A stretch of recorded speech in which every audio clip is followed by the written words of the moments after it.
Hey, and welcome to Manx as the Hills podcast. Come join the conversation with your host Chris Parker as we explore behind the scenes of what expat life is really like in China. And don't forget, if this is your first time joining us, check out our social media channels on Instagram, Facebook, Twitter, and YouTube.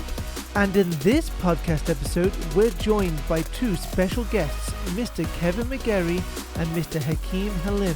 Stay tuned as we dive right into the conversation on the current epidemic situation in Xi'an, China.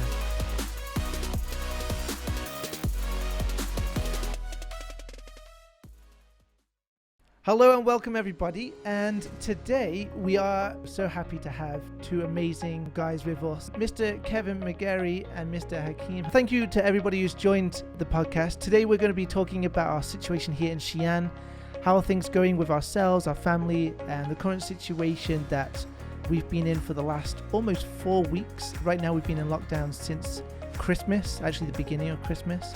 So I've asked Mr. Hakim and Mr. McGarry to come and join us today to share their experiences, give us some advice, some inspiration as to what they've been doing daily as we've been locked in our apartments for the past month almost, and to really see what's been going on here in Xi'an. So guys, welcome. Thank you for joining us. It's great to have you here. Well, let's start with you, Kevin. So Kevin, if you want to just introduce yourself, let us know who you are, where you've come from, what you do. So I'm Kevin. I'm from Ballycastle in Northern Ireland, which is not too far from the Isle of Man. There we go. I'm a PE teacher at XLIS with Hakim, also the high school lead teacher, so I deal with a lot of social and emotional stuff with students, and been in Xi'an for 5 years. Wow. 5 years, and in 5 years you must have experienced the first lockdown, right, that we went through a few years ago. Yeah, that first lockdown was a weird one. We were in Hong Kong. It was Chinese New Year. I was in Hong Kong with my wife and child, and the school said we're closing for 2 or 3 weeks minimum.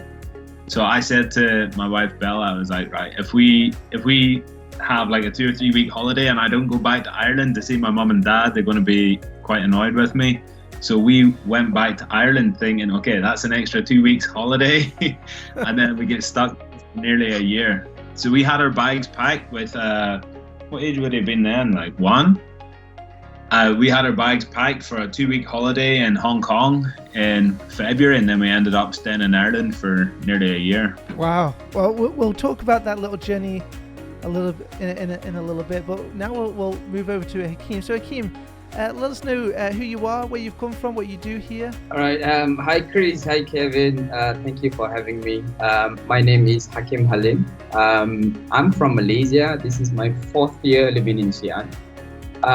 Yes, it's similar to Kevin. I'm teaching PE, but I'm mostly in middle school, teaching a lower level of secondary school, and also dealing with the services sections because of these schools, and IB school services section is part of the curriculum. It's my first experience having living in lockdown in China because of just like what Kevin mentioned just now.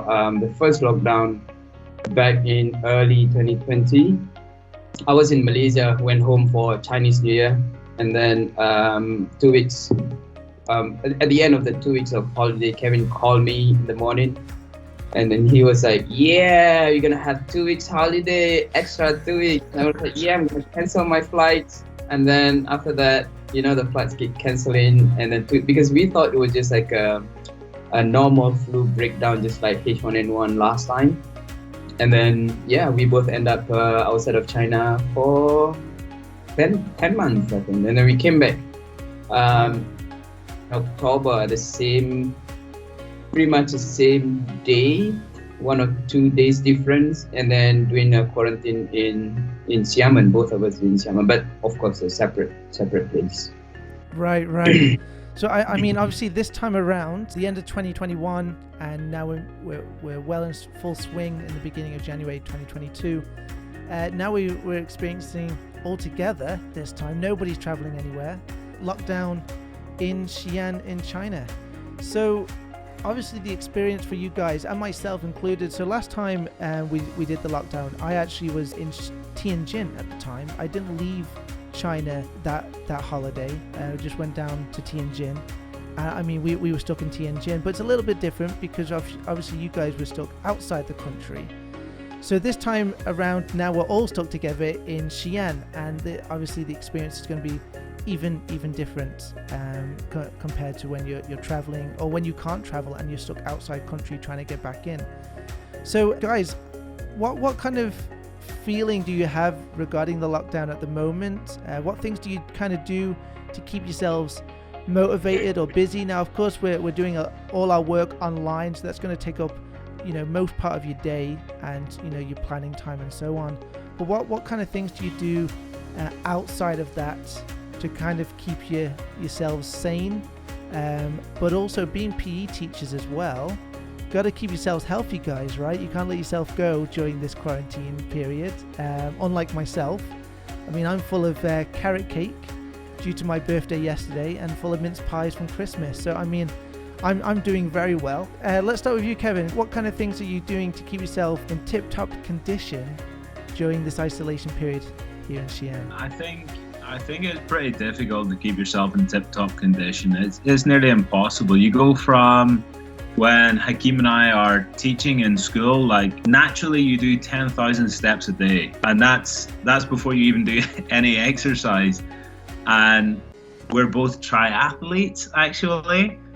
Why are you laughing at, Christopher? I like the way you said it. Like, you're looking at Hakim through the camera, like, actually, There's a big question mark there. That's part of the accent. So yeah, carry on, Kevin.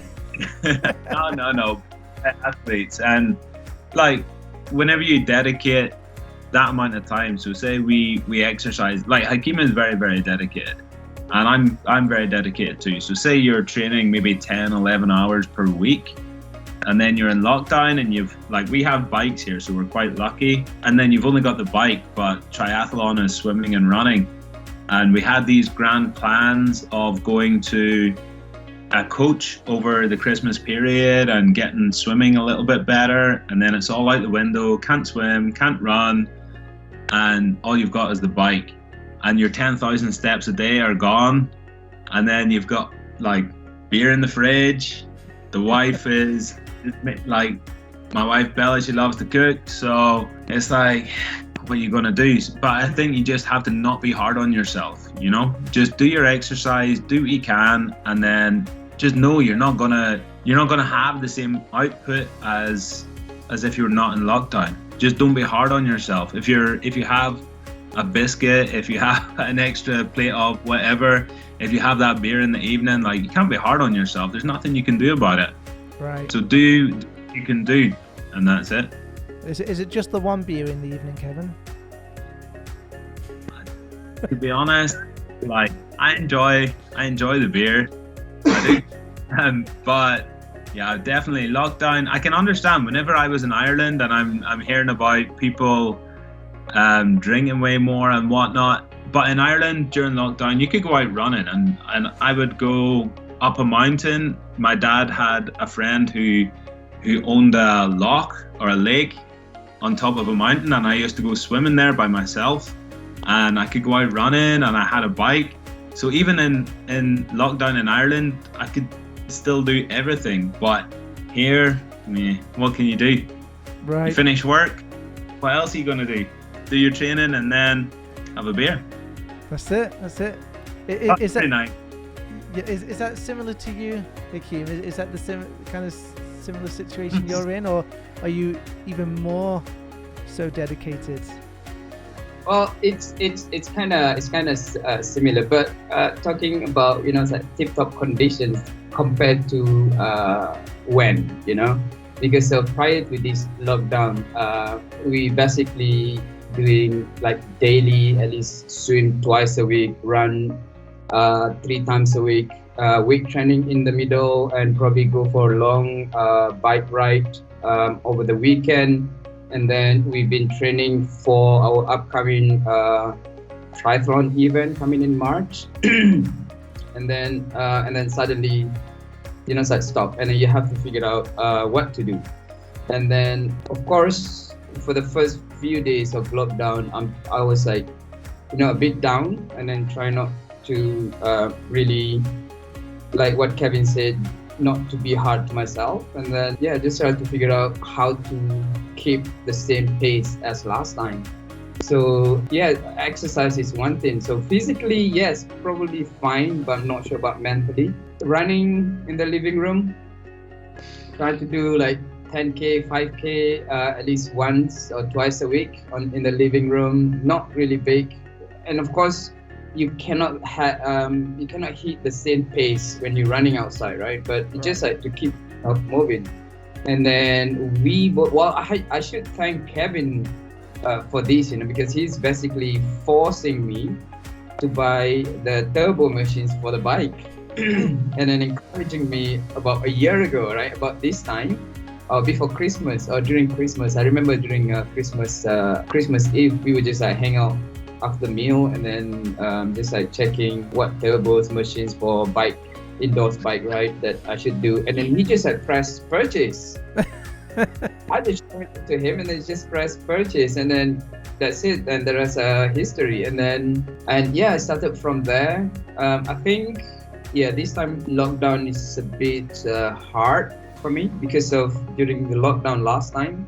I was in KL, Malaysia. I have access to pretty much everything. Like I can go out running at the park. People still can go out to get their food supplies and everything. And then because of currently, my building is basically like total lockdown, home isolations. I cannot leave my house. For now it's 23 days. Wow. So just like what Kevin said, don't be hard to yourself. So we are lucky. We have like bike, and then we hook to the turbo machines, and then we do the training so that to keep ourselves of course healthy, and then probably to get ourselves prepared for upcoming event in March. I mean what you've both said there really hits home. Definitely nobody can be hard on themselves, but it's very difficult to do that because you kind of feel powerless in a sense that there's nothing you can do. Is everything else other than you controlling your environment inside your own apartment, everything else is completely out of your hands. That's really stressful in itself, where you can't control anything that's going on around you. Even if you wanted to right now say, right, that's it, I'm done, I'm jumping on a plane, I'm going home because I want to get away from this, you can't even do that. I mean, that's so you've literally got that lack of control there. Being hard on yourself, that's going to be hard, but I think mentally for a lot of people that they're, especially anybody listening to this, it's going to be very hard to contemplate what's really going on. Is that a lot of people will just think, you guys had it easy. I mean, you had your holiday, you've just stayed at home, and then you've just carried on staying at home. But until you actually lose something such as being able to just step out into a garden, right? You don't really know how much you miss it. Now, back in the UK, almost everybody has a garden. Most people have a house, or they've got somewhere that they can slightly travel to. But here, it's not the case. It's very different. And what's happened is as soon as our holiday started here, we were instantly in lockdown. So it's really, we haven't really had a holiday. Technically, maybe no work, but you haven't been able to fully appreciate your holiday that you've kind of built up to go out and appreciate, whether that be traveling, see family, go back home for Christmas. All of that arrangements were cancelled. This time round, it's been very, very difficult for a lot of people. I feel blessed though. I'm glad to have been able to spend the time with my family, my kids. We've definitely been able to bond in ways that we've not been able to do before. Even in our last COVID lockdown, when I was in Tianjin, the feeling was different. This time around, it's very similar to you, Hakim. We've not been able to leave our apartment either in my community. So it's been a very different feeling to it as well.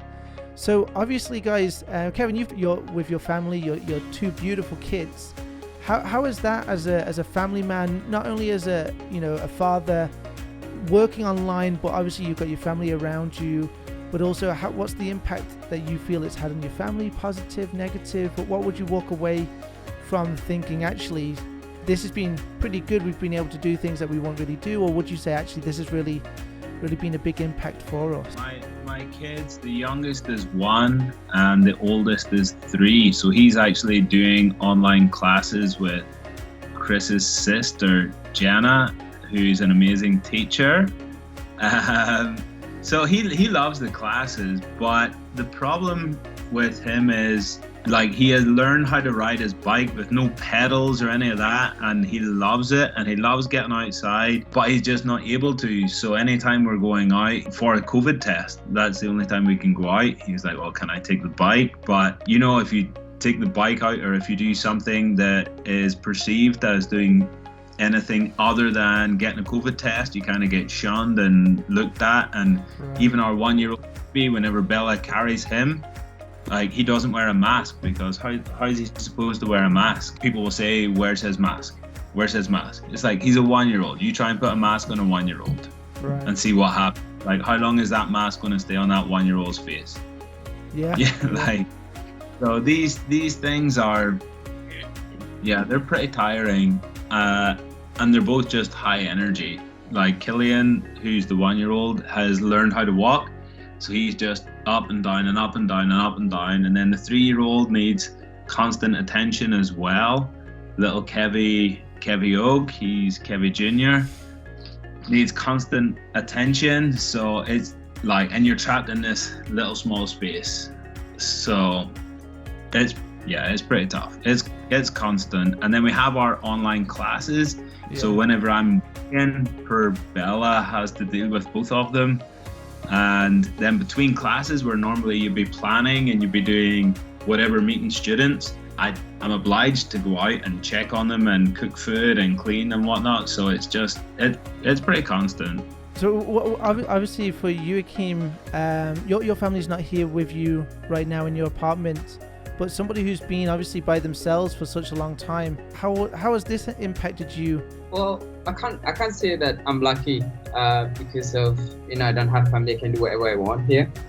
The situation is slightly different from Kevin, but I think we had the similar thing that we always did, which is we stay to the routine. Even though I'm living by myself, but we have like constant communications, like with my wife, at least like minimum 10 minutes every night, video call. Sometimes it goes all the way until like 1 hour of video call.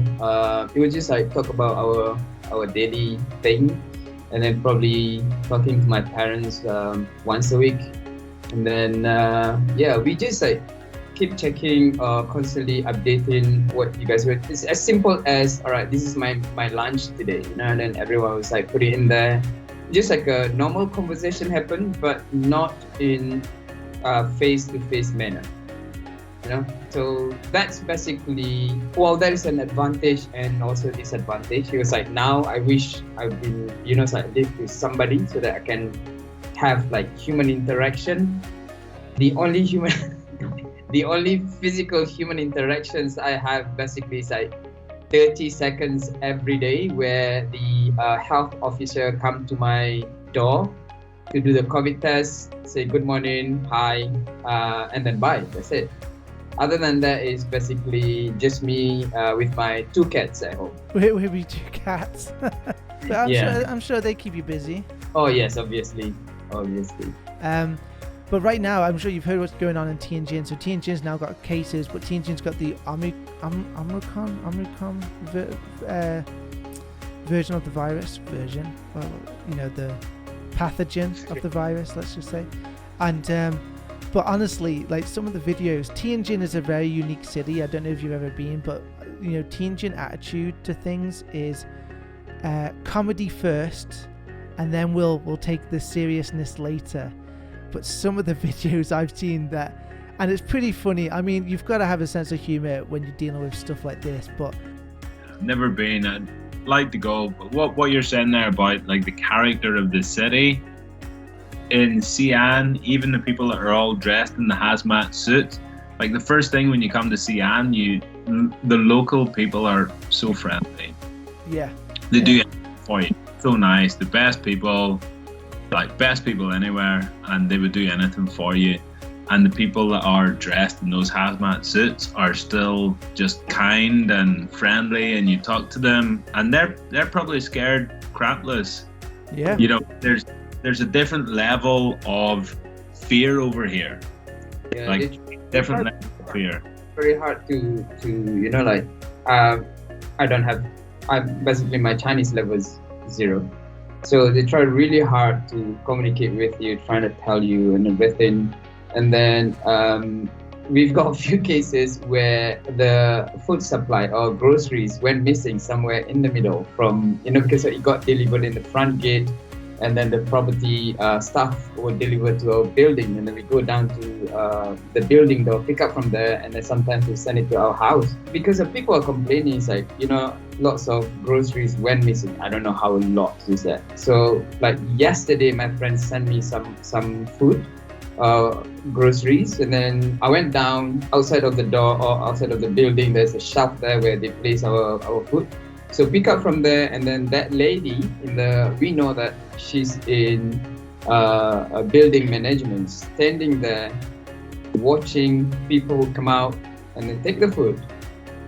And then she's asking me in Chinese, and then I just show her a picture, right? This is mine, so I'm just gonna pick up. And then she said, yeah. All right, good, And then after that, she left. And then I asked my friend, what did you told the security guard? And then my friend told the security guard, you must send these groceries to my friend. He have no food for a few days now, and then lots of food are missing. Wow.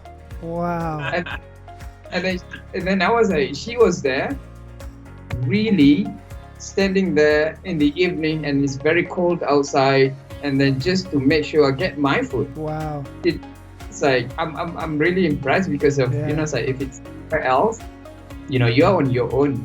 Absolutely. But I can say that the characteristic of people in Xi'an, they're very friendly, very helpful. They're trying their best. Please, I think the difference between Ireland, the UK, the West, and China, or the East, was the East went through SARS not long ago. So they were prepared for it. So I was in Hong Kong, and it was like, okay, this is breaking out in China. And then the next 3 days, everybody in Hong Kong was wearing masks because they went through SARS. Like my wife, her family, her friends, they all went through it, and they were like, nope, you got to do it. This is how you combat something like this. And then we went to Ireland, and my family, friends, everyone's like, it's a cold. It's a cold. Like, why is everyone panicking about the cold? And I'm like, well, if you look at the rates of hospitalization and death, it's like 1%, but this is the amount of people that have had it. This is the amount of people that have died. If you put 1% of people that get a common cold every year that die, like that's a stupid amount of people. So that's the problem. I don't even know what the death rate is at the minute. I'm sure it's come down with Omicron and all that. But they went through SARS. So when I was coming back to Ireland, just Ireland is an island. The UK is, waterlocked. Yeah. Just it needs to shut down. But then it's all connected with Europe, businesses there, and so on. So, I understand if you listen to a communist system and they say this is what needs to be done, and people listen to it, and then it works. You can't argue with what's happened here. We're not enjoying it, but it works. Right. Adding to that, right? And okay, so we're looking at these two part of the world from China, or this part of the world, or the West and the East. I think in this part of the world, they used to use masks. Number one, because of air pollution, something like that. Yeah. And also, we used to when you are sick, you wear mask. So that kind of thing. And then people in the West, they see mask is basically rob their human rights. The right to breathe. So something like that. It's not. It's like commonality, if that's the word, where people are thinking in a common sense way, and then the other side of it. I'm not saying that. Well, they're entitled of their own opinions and something like that. But it's like when people say wearing a mask, it's not only to protect you, but to protect people around you. So probably in this part of the world, we kind of used to wearing masks, where in the West, it's not really a common thing to do. That's right. Yeah. Yeah, you're 100% right there. And wearing a mask over here is quite common. When I was in Ireland and all this was breaking out, it was almost like, oh, that person is wearing a mask because they think someone is going to infect them. And it's not until you say to them, actually, no, they're wearing a mask so they don't infect you. They're worried about infecting you. They think that if they're sick, they're going to infect you. So it's a complete 180 mindset. It's right. Oh, they think that I'm going to infect them. No, they don't want to infect you. So actually be a wee bit more respectful towards them. But still, I mean, in the West, I think it's becoming more acceptable, though a lot of people still challenge it. But yeah, it's just not normal for us in the West, is it really? We see it as something that is a last measure. We wear it because death is coming, and that's really what's happened here. And people still fight it, they still don't believe it does them any good. But I do like how not just China, but China has a big impact in it. Masks have been a big part in China since even I've been here. I came to China 15 years ago, 2005, and people were wearing it because there was so much construction going on that the pollution in the air was just crazy. And though it wasn't as common, but as years went by, you saw actually more and more people wear masks in the city. And I just kind of grew up with it, and I've been, that was normal. But I like what you said before about the delivery of the food that the government arranged, so everybody got the groceries that was delivered. I actually did a very short 5-10 minute podcast about that, just specifically about that. And the reason why is when I woke up at that morning, we knew it was coming. We got a notice about 2 days that the government's arranged this thing, and I'd been talking to my wife about it, and I was just talking to her, and I was like, so hold on, they're going to give every household in the entire city groceries. And she's like, yeah, but basic things, meat, vegetables, eggs, milk, whatever they need to cook. And I was like, are you sure about that? I'm like, that just doesn't sound right to me. I went down to the gate, and I just couldn't believe the whole road was just full of bags of food. Because obviously the truck they had put all the bags on the road, and now you just take as many bags as you can to bring them to the bottom of your building. But it was just crazy, just walking down to my gate and seeing a whole road, and the road's 4 lanes wide, just full of food. I was like, that's incredible. Yeah, it's amazing to see how they mobilize this food supply. And again, back to because of this country experience with different kind of pandemic, so they basically ready. And then vegetables, all these supplies is basically a ready stock for them. Right. Yeah, because of the like what you guys are saying about the fresh fruit and vegetables, people over here cook meals from scratch a lot more. Back in Ireland, there's a lot of tin food, frozen food. So over here, I feel like, we don't have fresh fruit and vegetables, and that is a big concern. Back home, you could have 30 cans of beans and mixed vegetables, and a freezer full of frozen bird's eye and whatnot, and Right. you're grand. But over here, you cook your fresh vegetables. And tofu is a big thing. My wife came back with 5.5 kilos of tofu today. Wow, jeez. Yeah. it can feed the whole village.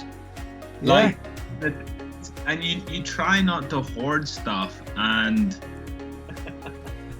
And I understand, like you take what you can, but then whenever it's available, like we're a family of 4. My 2 wee ones eat a ton, and you take what you can when you can. Yeah. And that's the thing, you know.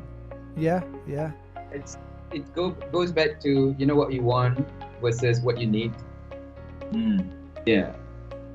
So yeah, I realized that I actually don't need much, Right. I just need this much to survive for one day, and then why do I need more before this kind of lockdown? But of course, just like what Kevin said, because we are in uncertain situation, we don't know when this is gonna be over. So that's why we keep ordering foods and everything, because of we don't know. Hopefully it's gonna be back to normal soon. It can't continue. But when you look at the numbers this week, we're getting down to single digit. So hopefully, come the next week, we're starting to get numbers of 0 coming out. But we'll just have to wait and see. Those single digits are people that are in the quarantine centers. It's not even people. It's not locally transmitted. Nope. It's like there's always going to be single digits of people that are flying in from somewhere. Yeah. So I hope we're not waiting until 0, because it can happen. Yeah. I don't know the plan and what they're waiting for. We just have to go with the flow.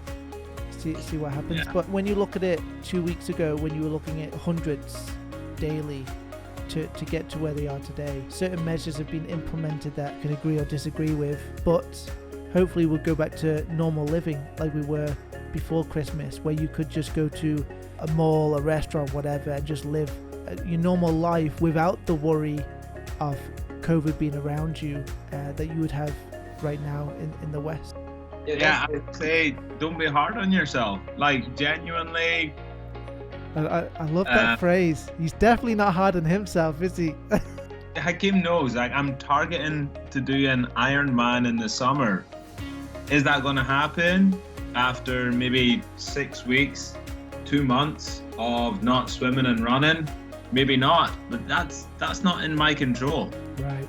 So to push it back to September, October, probably. Am I going to beat myself up while I'm in lockdown? No. I'm working hard on the bike. Am I going to have a beer? Yes. While on the bike? While on the bike, the thought has crossed my mind. But what are you going to do? Like, you just have to take it as it is. We're here for another, 2 weeks maybe? Yeah, at least. So, could be. Yeah, just stay, keep to your routine, because of in these situations that it's okay for the world to know that you are not okay. That doesn't show that you're weak. It's even if you are weak or vulnerable at this point, it's fine. It's okay to tell the world that I'm not okay. It was just like keep to your routine. When I mentioned about routine, is it's like keep yourself active and everything, because of there are days that I wake up in the morning, I feel angry, frustrated. I feel like this is not fair, and then there are days that when I wake up, I feel so great. I feel happy, and then I feel like talking to people. So it's just a common thing. It's like every day in the class, I play the happy song, the Pharrell Williams song. Yeah. And then we just like nice. Pharrell. Yeah, we dance and everything, and then I ask my students and say, what are the things that makes you happy? And then obviously most of them answered with to be able to go out. And then now I started to appreciate going outside. And then I said, remember when I say go out with do your physical activities and everything, and then most of you prefer to stay at home, play computer games. So now you appreciate when something was taken away from you, and then you started to think that, oh, I want that one. Yeah. So these are one of the things that I've learned during the lockdown. And then I always, when people's asking me, it's like everyone's asking me, everyone reach out to me, how are you? You doing okay? And everything. I always say that yeah, I'm okay, I'm good. But there are times that I'm not okay, but I'm still answer with "I'm okay." Yeah. And then I realized that it's fine when people know that you're not okay. It's just totally normal. We're just like, you need to keep to the routines, like what Kevin said. I cannot say stay positive because of in this current situation. You don't want to have positive during COVID. Yeah, you know what I mean. Just like what Kevin said, don't be hard to yourself, and then you know that there are people around you that really care about you, even though it's like we all have or going through a rough time right now. Yeah. Wow. No, you're absolutely right. I think what you just said there is you've got other people in the same boat as you, and I think sometimes what it takes is people like yourself, Hakim, to just be honest and say, hey guys, I'm not okay. And what you'll probably find out is that the person you've just told that to quickly changes their answer and say, you know what, neither am I, right? And you start there have been days during this holiday, guys, yesterday especially, but there was on the 10th of January was my son's 6th birthday. He turned 6 on the 10th of January, and it was probably one of the hardest days of the holiday, because as he blew out his candle, I'm going to get emotional here now, as he blew out his candle on his cake, didn't ask for anything. All he asked for is could he go down and play at the park? A 6-year-old who's been stuck inside all Christmas, and Christmas was a write-off, though we made the most of what we could with what we had. But I mean, my kids got very little presents this year because nothing could get delivered, and still we've not received half the things we ordered back in December. But yeah, that's what he asked. He just wants to go out and play at the park, and I mean that just hit home, right? And I mean, for a 6-year-old just to say that, and he's such a lovely little boy, I mean that's all he wants to do. And I just said, hey, listen, I'll tell you what we're going to do. We're going to turn the living room into a park, and we got all the cushions, pillows, duvets of all the beds. We created a track and a little base for him, and we had a great time for a couple of hours in the living room because that's all we could do. But we made the best situation. But honestly, it was like a punch in the stomach when he said it, and his little face when he he's not emotional about it, just his little face. He's like, okay, I made my wish now. It was to go down to the park, and I was like, oh, So wow, just moments like that. But yeah, that was a day where I was not okay, and that was the moment I'm like, that's it, I'm done. But you just gotta be with other people, and people like yourselves and others. We're all going through it the same thing. We've got to be there to support each other. And you're right, Hakim. One thing you touched on at the beginning of that, Hakim, you said about routine. So what are some routines that you kind of stick to that kind of keep you grounded through this? And though we understand that maybe you have a routine, but maybe it falls apart now and again, we accept that. But is there anything that you do daily or more regularly to kind of keep you set in your mind or in yourself or whatever it may be? Is there anything that you do? Yeah, as you can see, Kevin started to have a very big smile. I saw on his that. face. I did see that. Yeah. I try my best to, when I say keep it to the routine, is basically try to achieve your daily goals. Like today, I want to run 30 minutes, or I want to do something for this amount of time. So what I did is basically stick to the routines. Basically, it's like wake up, it's like at least 6 o'clock every morning, and then what I did was a bit of light exercise, stretching, body weight exercise and everything, and then get ready for class. And then of course, like everyone knows about me, I am a big napper. So I took a nap. So I have to, but from 7 o'clock, 7 to 8, I'm trying to spend like 1 hour, 7 to 8, I'm doing a bike ride indoors on Zwift. So from this time I'm basically stay on the bike. So that's my goal. So my goal is today from 7 to 8, I want to be on the bike. And then like today, it's like Friday. So every Friday, I'm just gonna go easy. So every Friday, I'm just gonna run 5K, which is like 35 minutes maximum. And then I've already achieved today's goal. So that's what makes me happy. Because of this is very common. Kevin can explain to you from scientific point of view, when you achieve your goals and then your levels of happy hormones going to go increase, and then it makes you happy. As simple as today, I'm going to cook. So that's your goal. When you wake up in the morning, set this goal. Even if my goals today is not doing anything, just watching a movie, just do that. But obviously you're not going to do that every day. Okay, so back to what Kevin said, go easy to yourself, and of course set the daily goals and then stick to the routine.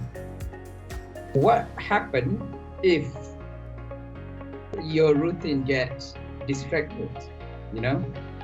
Again, be easy to yourself, and then the next day try to go back to routine. So that's what I did, because of at the beginning of the pandemic, I stayed to the routine, and then there are moments when I was really down. I wasn't really okay that time. It's about a week almost from I just like doing every day, exercise constantly every day, and then I stopped, and then probably because of the weather, and then I start again. I remember on last Sunday, and then when I was supposed to do 1 hour bike ride, and then 30 minutes, because I forgot to bring my water with me, and then I stopped to get water, and then I had very bad, it's like dizzy after exercise. And then that is basically I started to think like, I have to do this every day.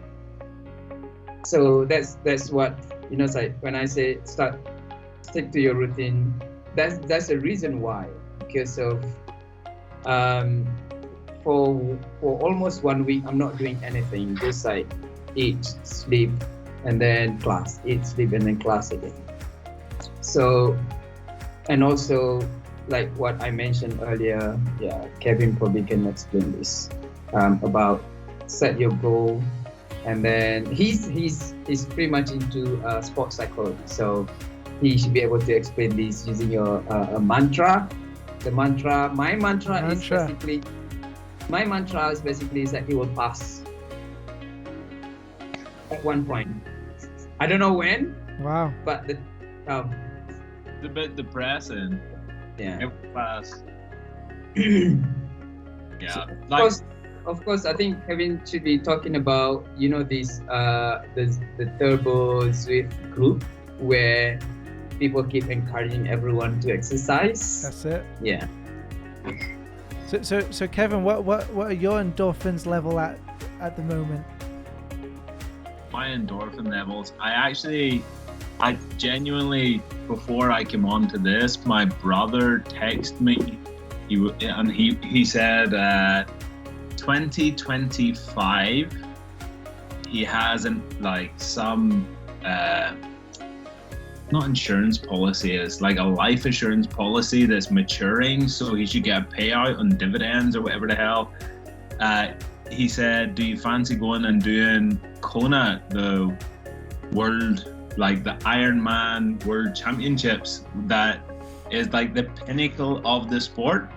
I can be your manager. I'll sign up to that. So I'm like, so Ironman is you swim for Hakim knows all this better than me, 3.8 kilometers, then you bike for 180, and then you run for a marathon, like one race. So Kona in Hawaii is all the people that win races go to Kona and then go and race. And my brother wins races, like he is. But you just heard, like, one of my kids woke up, had a nightmare, ran into the room, woke up the other kid, and then it's alarm bells. It just, routine for me is one of them will wake up between 4 and 5 a.m. and then I'm up, right. and then that's whenever your day starts. And you fit in exercise wherever you can. And I will drink coffee at 7:30 p.m. or 8 p.m. to get on the bike and do a session, and then be asleep by 9:30, 10, and then up at 4. You know, that's the routine.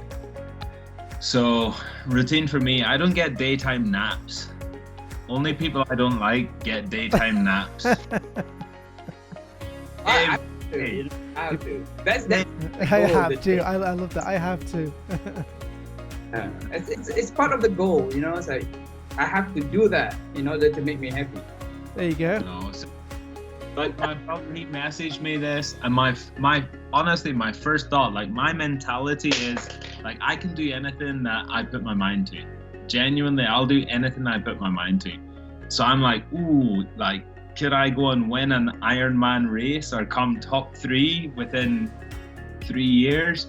I'm like, okay, I probably, like, if I dedicated everything to it, and then I'm just like, wait, I'll get 2 kids, a 1-year-old, a 3-year-old, and then you need to set your set your own reality, your expectations, and be like, no, I can't do that.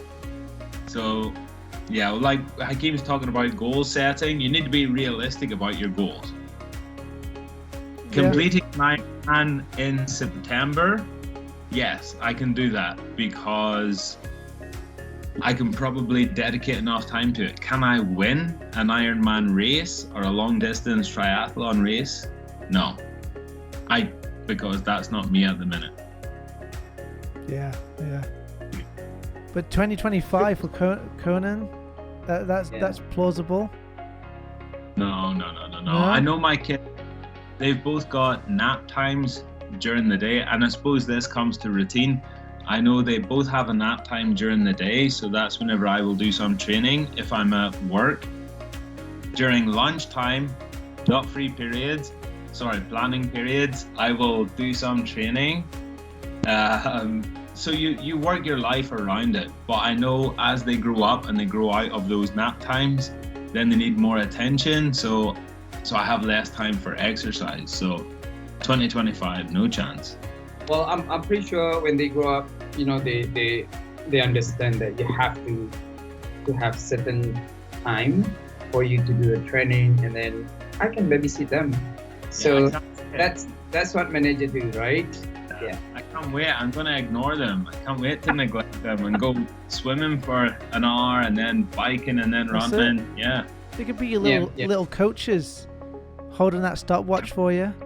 Like for both mine, the online learning, constant support. More so, Abby's pretty independent.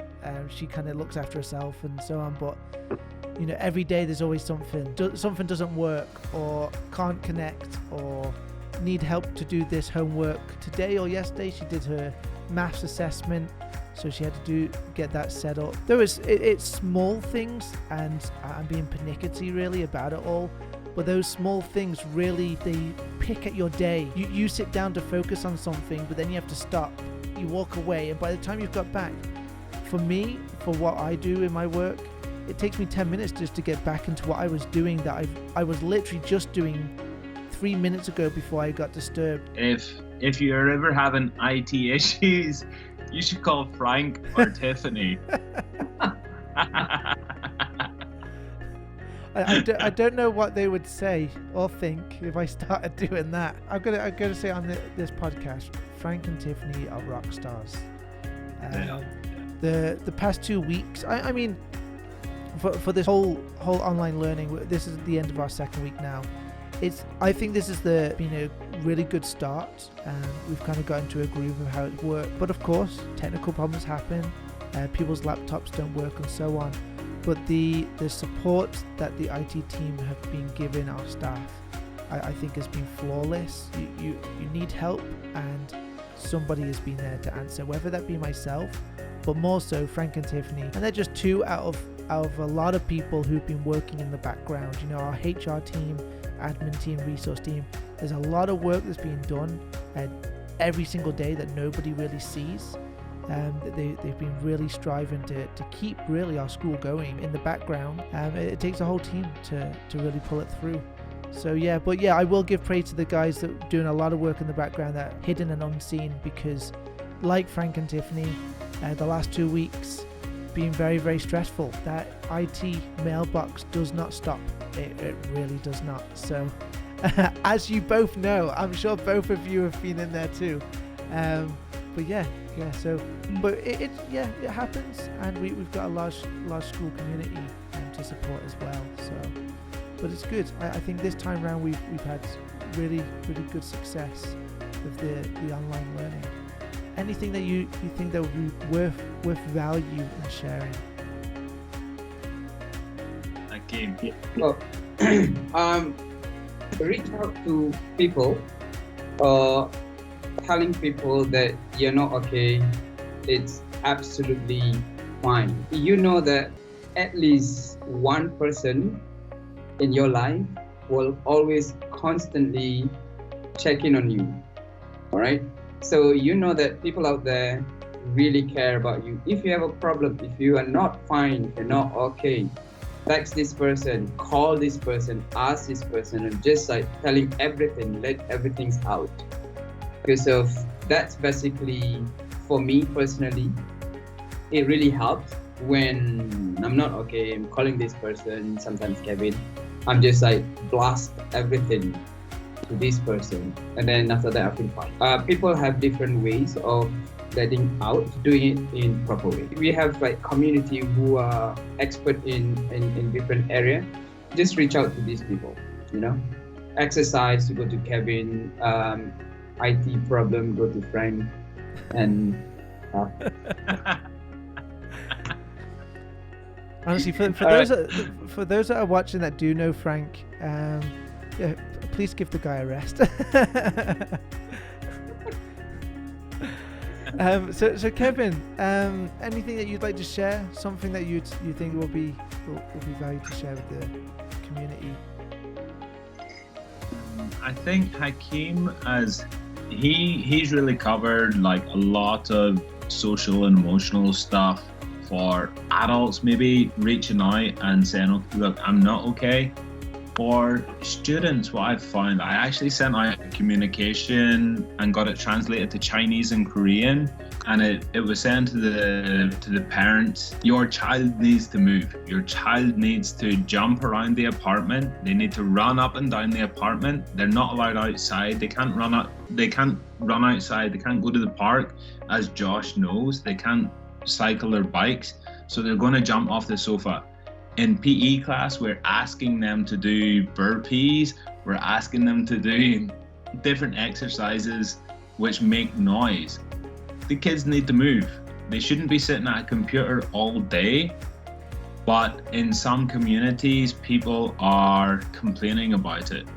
And understand, like, we have some elderly neighbors, and we're quite lucky. Our neighbors are very, very nice. Like, you've heard my kids just go a bit off the walls. Young kids need to move.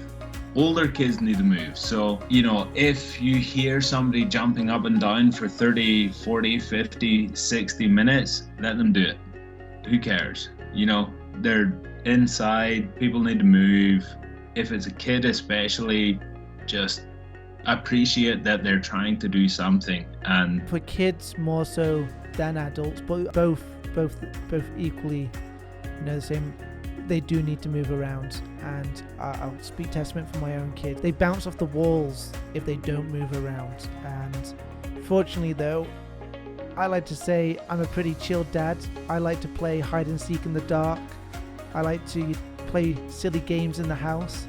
And yeah, we do make a lot of noise, but again, we've been very, very fortunate to have amazing neighbors. Actually, I'm sure the neighbors, especially below us, must think, what is going on up there today?